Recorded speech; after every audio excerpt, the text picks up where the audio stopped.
पिता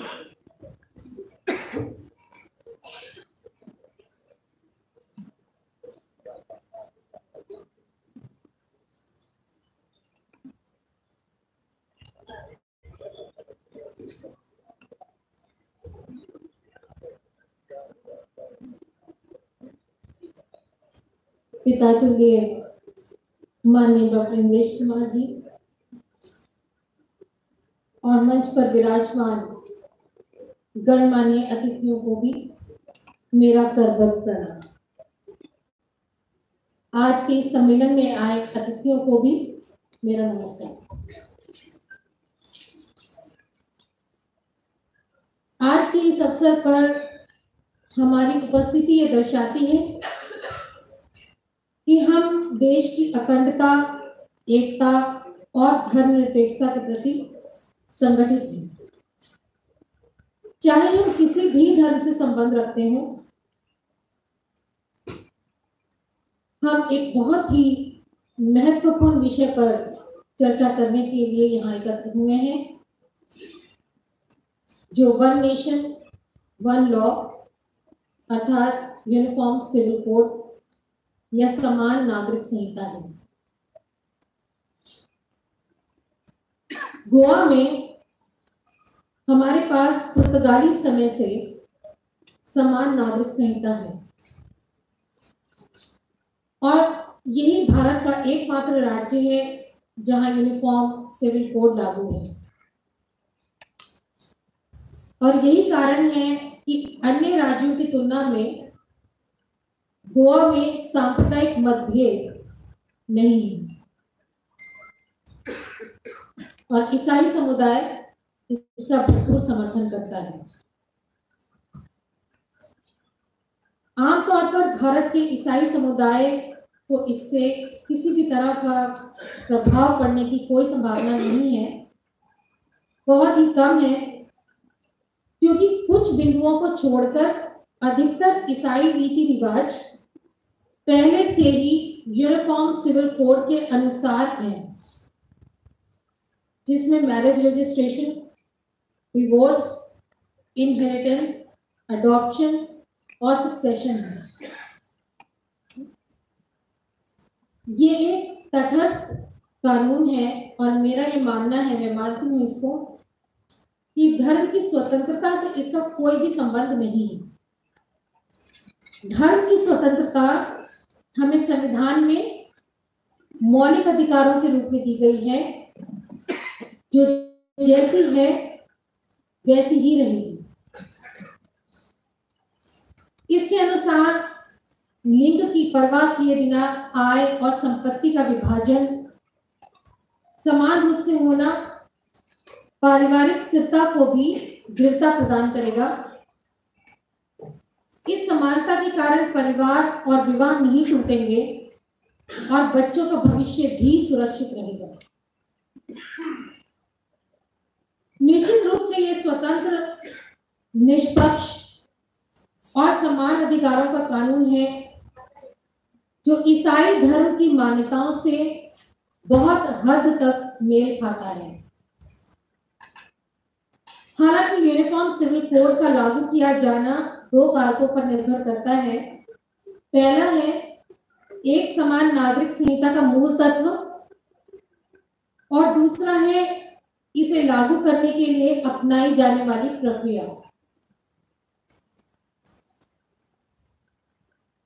इसके मूल तत्व के विषय में यदि हम बात करें तो समान नागरिक संहिता या यूनिफॉर्म सिविल कोड का उद्देश्य समानता और लैंगिक न्याय के सिद्धांतों के प्रकाश में अधिकारों की सफलता को सुनिश्चित करना है।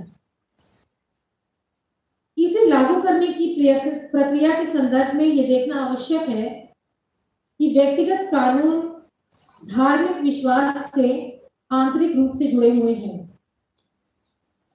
इसलिए सभी समुदायों से व्यापक परामर्श पारदर्शी रूप से होना भी जरूरी है। यह उच्च स्तरीय बहुसंख्यक प्रक्रिया नहीं है, बल्कि एक ऐसी प्रक्रिया है जो विकासवादी बनकर उभर सकती है। यदि ये सही ढंग से लागू की जाए तो भारत की समृद्ध कानूनी विरासत को भी यह संरक्षण प्रदान करेगी, जिसमें सभी व्यक्तिगत कानून समान रूप से घटक हैं।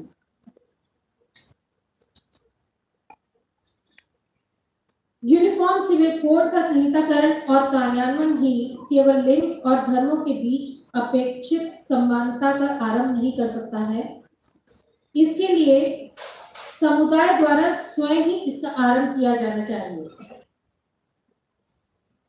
इसके कारण भारत आधुनिक से अत्याधुनिक बन सकता है, लोकतांत्रिक होते हुए और भी सुदृढ़ बन सकता है और महिला सशक्तिकरण का एक नया अध्याय आरंभ हो सकता है। बहुलतावादी लोकतंत्र आधुनिक भारत की पहचान है,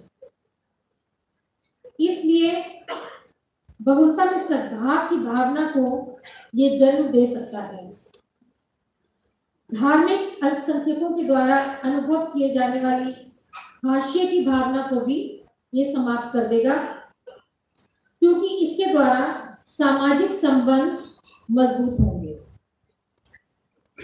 ईसाई समुदाय के युवा जन जो कई बार हीन भावना से ग्रस्त हो जाते हैं, उनकी महत्वाकांक्षाओं को पूरा करने में भी सहायता अवश्य मिलेगी।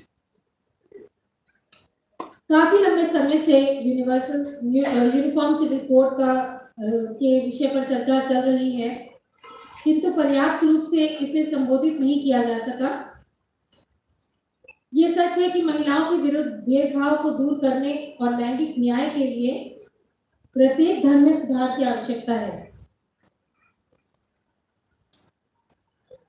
ग्रामीण समुदायों में अगर हम देखें तो महिलाएं औपचारिक अदालतों के बदले स्थानीय पंचायतों में जाना पसंद करती हैं, क्योंकि वो महंगे होते हैं, दूर होते हैं और इसके अतिरिक्त निर्णय भी बहुत लंबे समय तक चलता है। यूनिफॉर्म सिविल कोड लागू करने से कई प्रकार के लाभ समुदायों को मिलेंगे, जिनमें मुख्य हैं लैंगिक समानता की ओर बढ़ते हुए कदम, जैसे कि भारत में महिलाओं के अधिकारों का हनन, विवाह, तलाक और विरासत से संबंधित मामलों में मतभेद बहुत ही आम बात है। यूनिफॉर्म सिविल कोड इस असमानता को समाप्त कर लैंगिक समानता को बढ़ावा देने में सहायक होगा। व्यक्तिगत कानूनों की मौजूदा रूपरेखा को बदलकर ये कानूनी प्रणाली को सरल बना देगा, जिससे सभी को कानून को समझने में आसानी होगी, क्योंकि सभी के लिए कानून एक समान होंगे। भेदभाव की समाप्ति और जटिल कानूनों को समाप्त किया जा सकेगा और कानून के आधार पर भेदभाव भी खत्म होंगे। यूनिफॉर्म सिविल कोड भारत की कानून प्रणाली को आधुनिकीकरण और सुधार का अवसर देगा, क्योंकि ये समकालीन मूल्यों और सिद्धांतों के साथ कानूनों का अद्यतन और सामंजस्य बनाने का भी प्रयास करेगा। संसार के डिजिटल युग में जाने के कारण युवाओं की सामाजिक प्रवृत्ति और आकांक्षाएं समानता, मानवता और आधुनिकता के सार्वभौमिक और वैश्विक सिद्धांतों से प्रभावित हो रही हैं।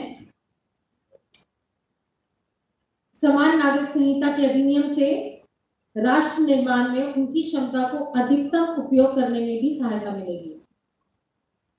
सभी को पालन करने के लिए नियमों की एक समान संहिता विभिन्न धार्मिक समुदायों और समूहों के बीच तनाव और संघर्ष को कम करने में भी मदद करेगी। इन्हीं शब्दों के साथ मैं आप सबका धन्यवाद करती हूँ। जय हिंद, जय भारत।